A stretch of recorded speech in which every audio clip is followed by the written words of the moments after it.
તીર્થંકરો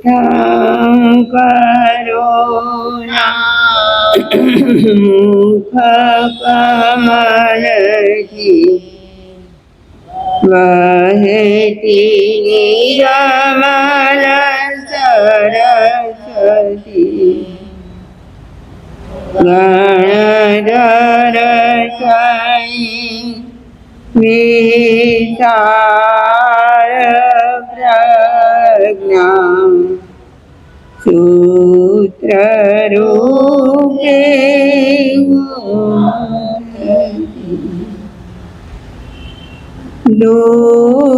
દુઃખી અને પાપી તળા દુઃખ પાપને વારતી ચીનવાણી મૈયા તુજ કૃપાથી થાય મુજને રમલમતી ચીનવાણી મૈયા તુજ કૃપાથી થાય મુજને રમલમતી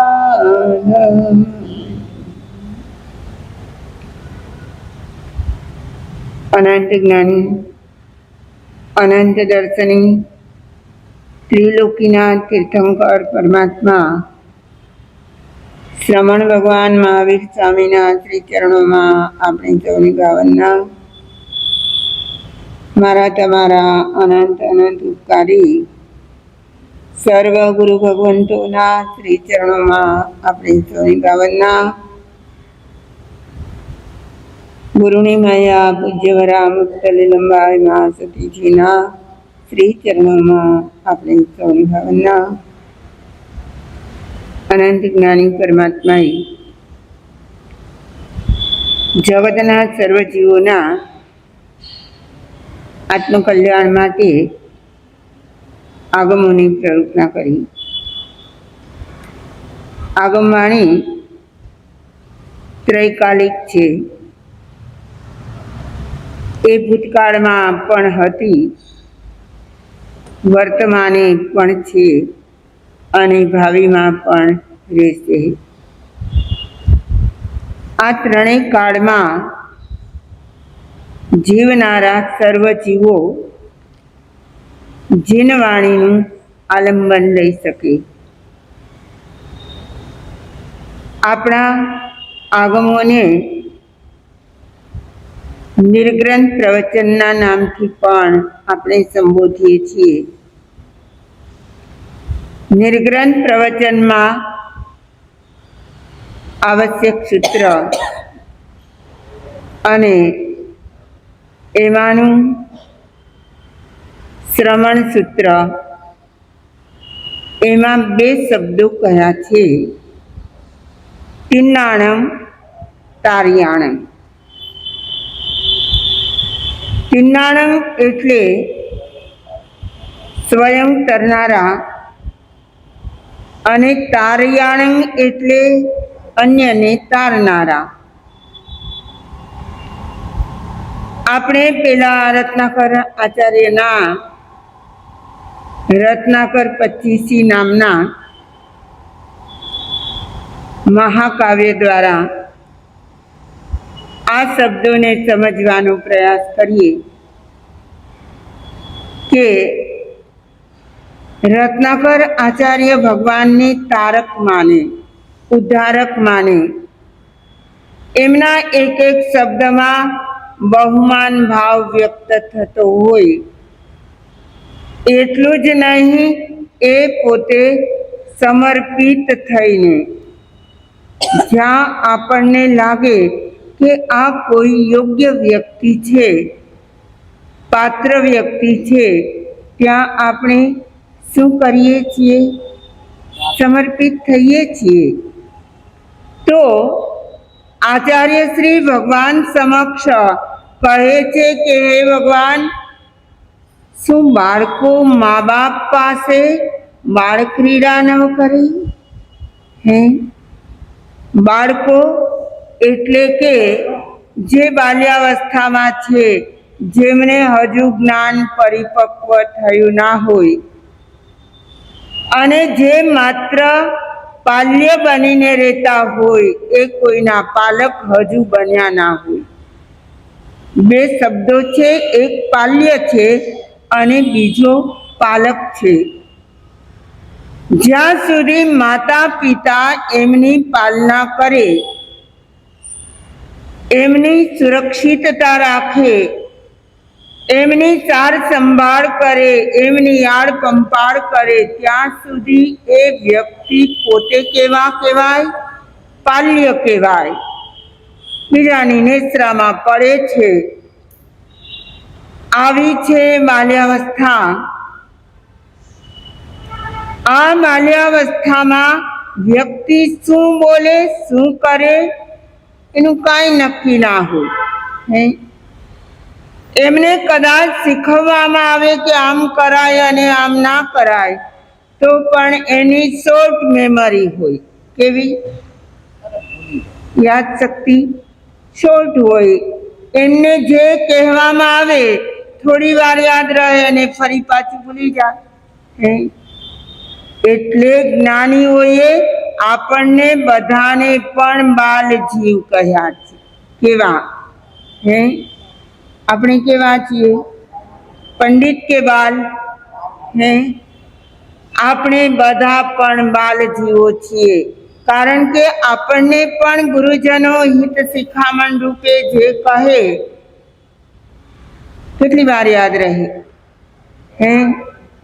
દરવાજાની બહાર જાઓ ત્યાં સુધી. હૃદયમાં તો લઈને જાઓ કે નહીં, મગજમાં લઈને જાઓ કે નહીં. અને આજનું સાંભળેલું, આજનું મીન્સ હમણાંનું, વર્તમાનનું સાંભળેલું, જ્યારે એવો જ કોઈ કટોકટીનો સમય આવે ને, ત્યારે જીવને જરૂર યાદ આવી જાય. ના આવે કે આવું તો અમે ક્યાંક સાંભળ્યું છે, અને આવો પ્રસંગ બને ત્યારે આમ કરાય અને આ ન કરાય, એવી સ્મૃતિ ક્યારે થઈ જાય? કોઈ એવો પ્રસંગ પડે ત્યારે. અત્યારે તો મને પણ લાગે, તમને પણ લાગે કે આપણે બધું સાંભળીએ છીએ અને પાછું ભૂલી જઈએ છીએ, પરંતુ આપણા અનકોન્શિયસ માઇન્ડમાં બધું સંગ્રહાતું હોય. ના સંગ્રહાય? અને એને જ્યારે એવો પ્રસંગ બને ત્યારે એ ફરિયાદ પણ આવી જાય. તે છતાં એ મોટા ભાગની કેટલીક બાબતો આપણે ભૂલી જઈએ છીએ, યા તો યાદ હોવા છતાં એને આચરણમાં મૂકતા નથી. તો આ આચાર્ય શ્રી કહે છે, મેં બાલ જીવ તરીકે બાળકપણે મનમાં એવો ભાવ રાખ્યો છે કે બાળકમાં નિર્દોષતા હોય, નિખાલસતા હોય. મારે તો મારા અવગુણ કેવા છે, શું કરવું છે એમને? શું બાળકો મા બાપ પાસે બાળ ક્રીડા નવ કરે ને મુખમાંથી જેમ આવે તેમ શું નવ ઉચ્ચરે? એના મોઢામાં જે શબ્દો આવે તે બોલી નાખે. તો આવી નિર્દોષતા, આવી નિખાલસતા આધ્યાત્મિક દ્રષ્ટિએ પણ બહુ જ જરૂરી છે, નથી? જેમને આધ્યાત્મિક જીવનમાં આગળ વધવું હોય, એમણે નિખાલસતા રાખવી પડે કે ના રાખવી પડે? ત્યાં કૂડ કપટ ચાલે, ત્યાં આંટી ઘૂંટીઓ ચાલે, ત્યાં તો સરળ બનીને જ રહેવું પડે. જેમ બાળક સરળ હોય, નિર્દોષ નિખાલસ હોય, એમ આપણે આપણા આધ્યાત્મિક જીવનમાં આગળ વધવા માટે પણ શું કરવું પડે? બાળક જેવા બનવું પડે. ગુરુ ગૌતમ સ્વામી જેવા. ભગવાન મહાવીર સ્વામીની સામે આવે અને એક એક પ્રશ્ન પૂછે, આપણને થાય કે આવા પ્રશ્નોના જવાબ તો આપણને આવડતા હોય.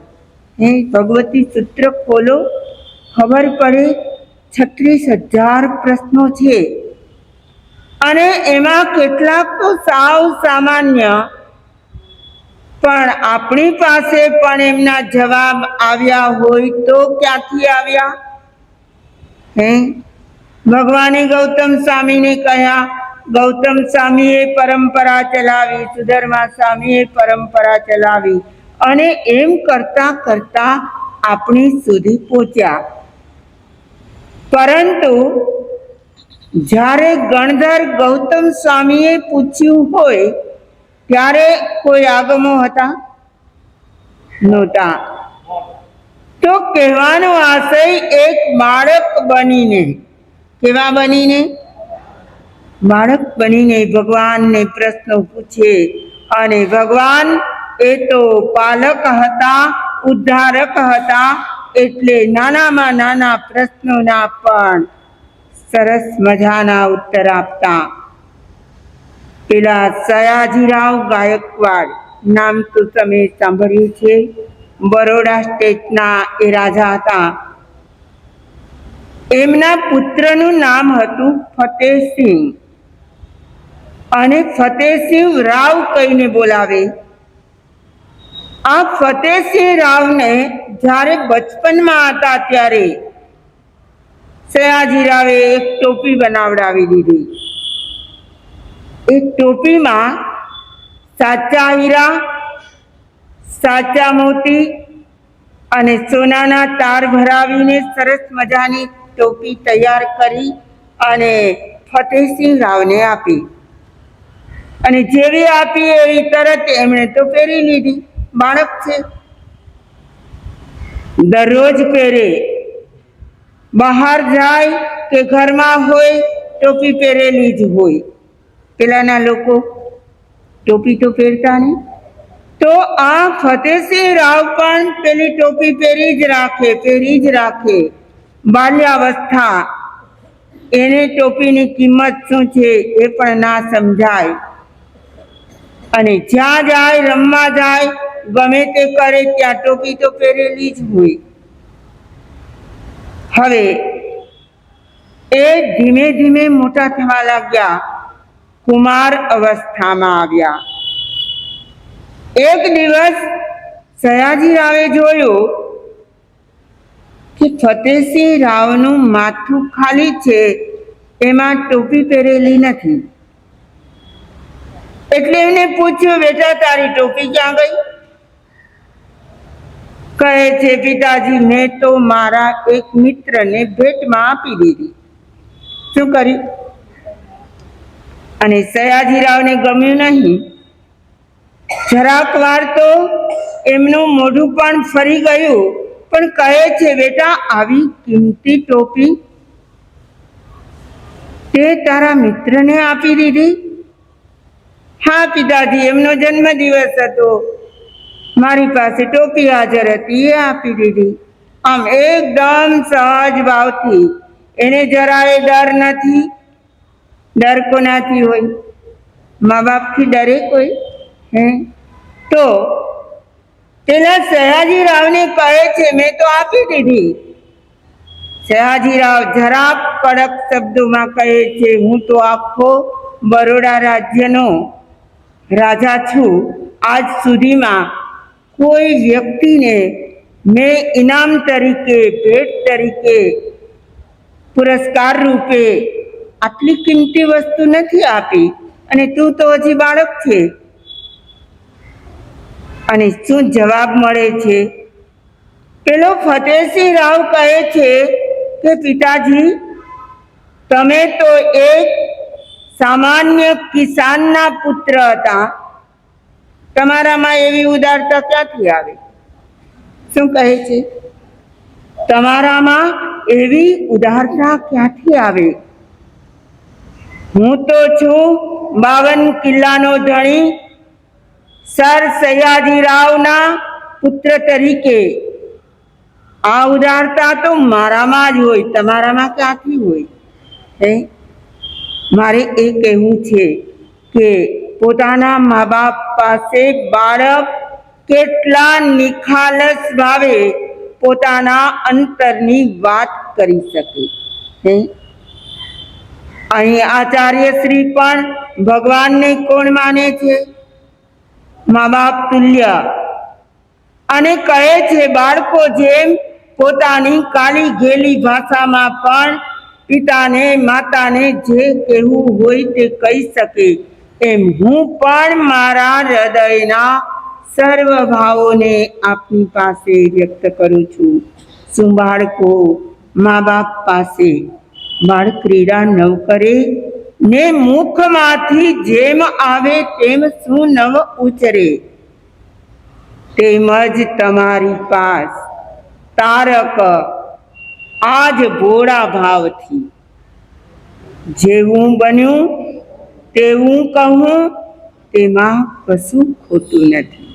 શું કહે છે? તેમજ તમારી પાસ તારક એટલે મને તારનારા.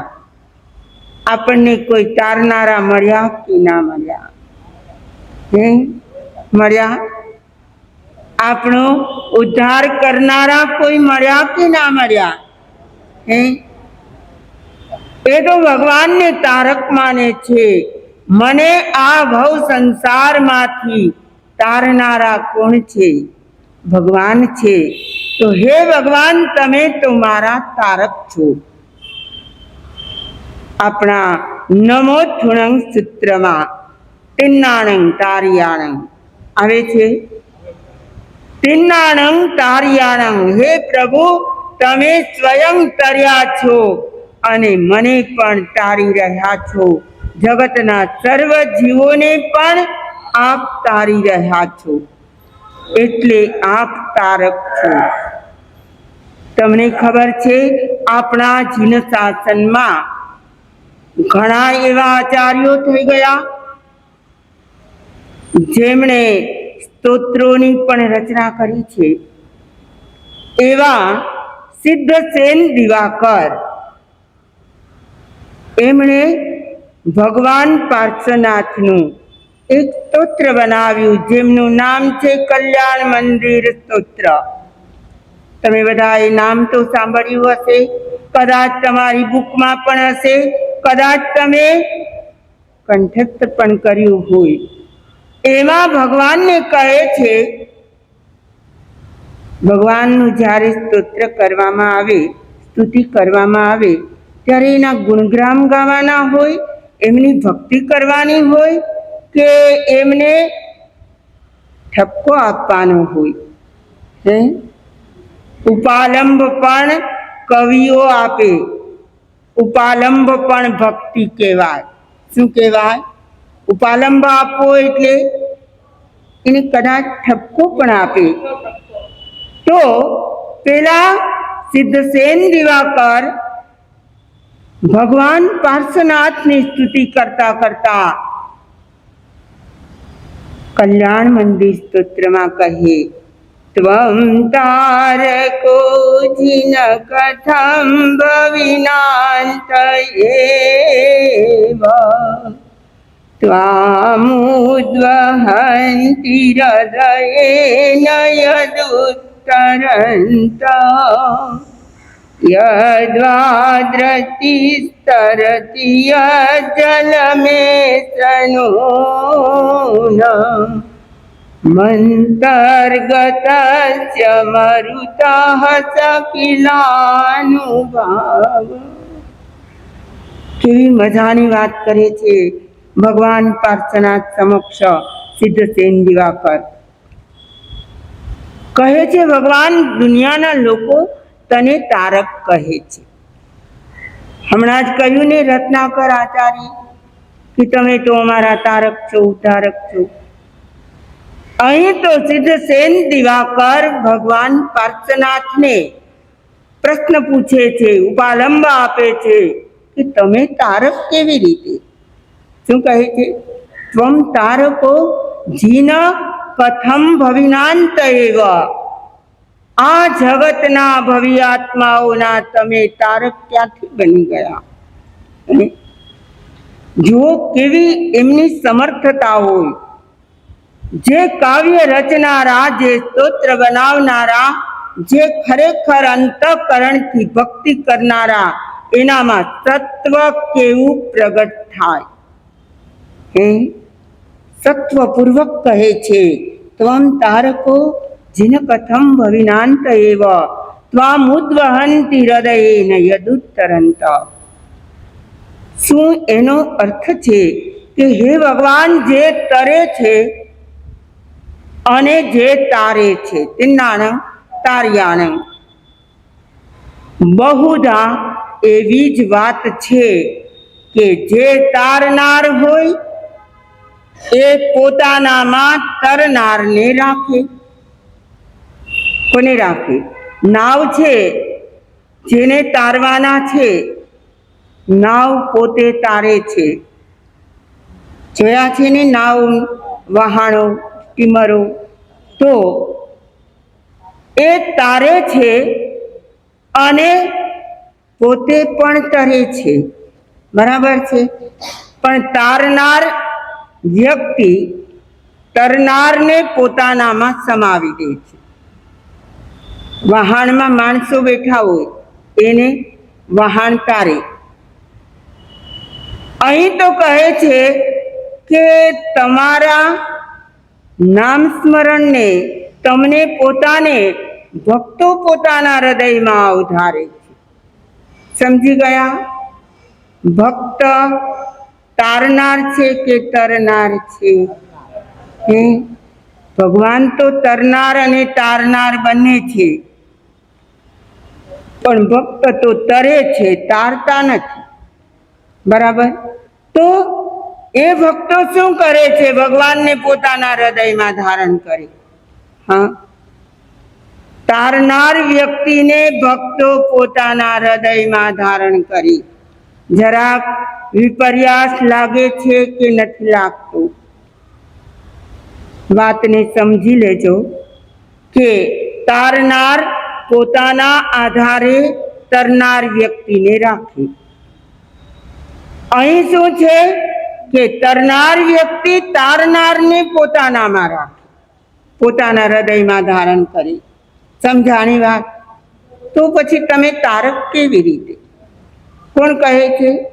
આ મારી વાત નથી, સિદ્ધસેન દિવાકર જેવા ગીતાર્થ સંત છે.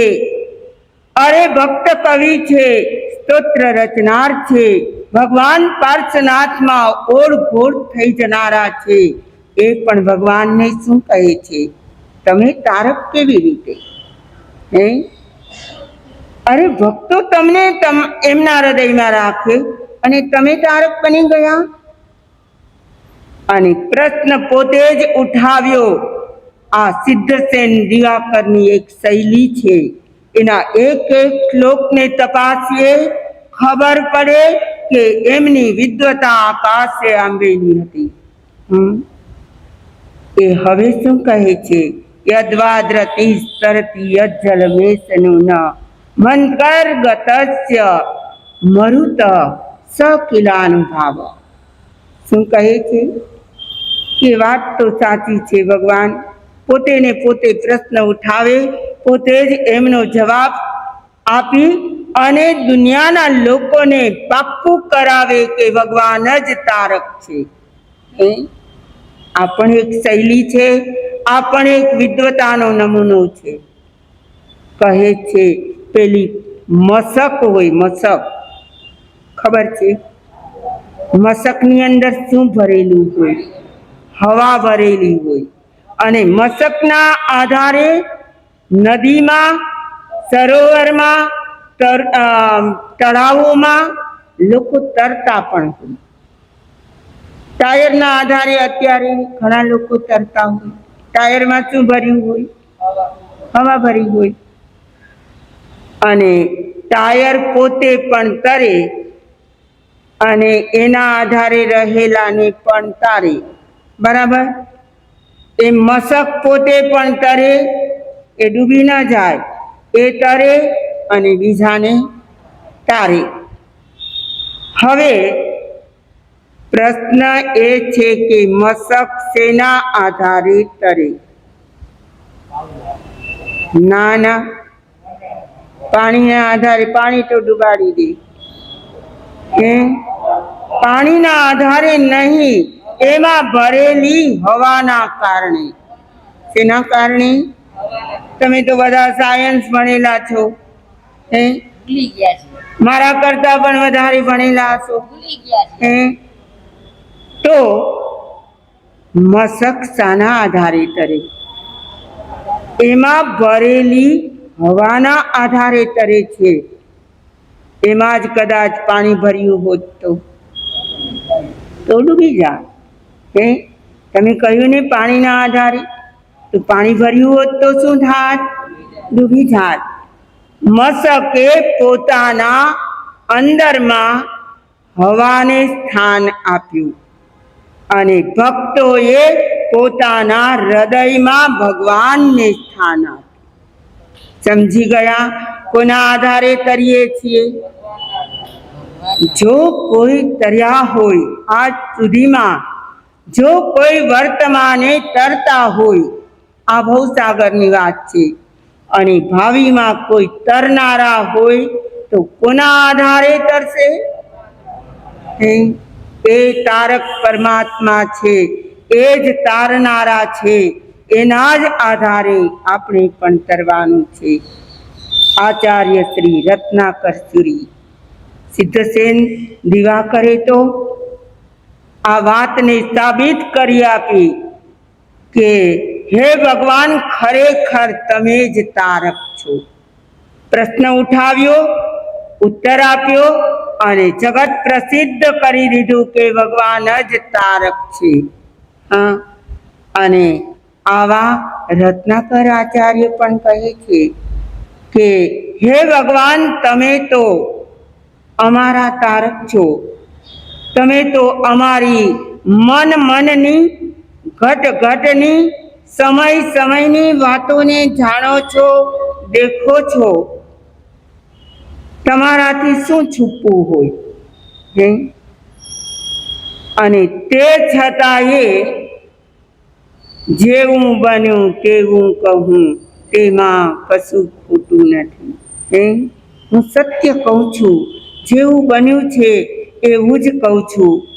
આગળ કહ્યું હતું, જાણો છતાં પણ કહી અને આ હૃદય હું ખાલી કરું. તમે તો જાણો જ છો, પણ હું મારા મોઢે એકવાર મારા જ અવગુણ બોલી જાઉં, મેં આ પાપ કર્યા, આ પાપ કર્યા, એનો એકરાર કરતો જાઉં. શું થાય? માત્ર બોલાય નહીં, હૃદયથી એકરાર થતો જાય. મેં આમ કર્યું છે, મેં આમ કર્યું છે, આ મારે કરવું જોઈતું ના હતું અને છતાં મેં કર્યું છે. આવા જે ભાવો હશે, દરેકના દિલમાં કંઈક ને કંઈક અવગુણો તો ભર્યા જ હોય, દોષો તો ભર્યા જ હોય, પાપો તો ભર્યા જ હોય, જાણતા પણ કર્યા હોય, અજાણતા પણ કર્યા હોય, ના કર્યા હોય. આપણે તો આપણી પોતાની આલોચના કરી રહ્યા છીએ. કોની કરવાની છે?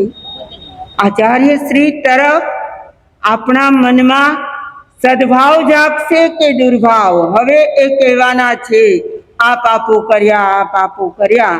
એના પાપો જાણીને આપણને સદભાવ જાગશે કે દુર્ભાવ જાગશે?